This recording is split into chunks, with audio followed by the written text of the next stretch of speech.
Uning bu harom kitobni. Ekranlaringda ko'rib turgan bu haromi Meksika orqali Amerikaga o'tib, trak haydab, o'sha yerda borib bilgan po'qini yemoqda. Bu o'zbek.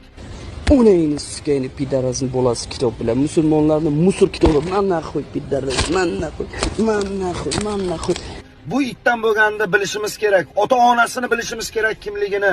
Meksikadan o'tib Amerikaga borib, bu haromi Qur'onni oyoq osti qilib, qo'pol qilib aytganda o'zini peshobi bilan unitazlarga tashlab, bu haromi butun musulmonlarning ustidan kulmoqda. Videoni qo'ldan kelgancha podilitsa qilib tarqatinglarki, buni ota-onasi ko'rsin. Bu haromini hamma joyga tarqataylik aka-ukalar. O'zlaringiz ehtiyot qilinglar, faqat ko'rib qo'ysalaring, urmanglar, so'kmanglar. Buni Amerikada yurgan boyvachcha akalarimizdan iltimos, musulmon akalarimizdan iltimos.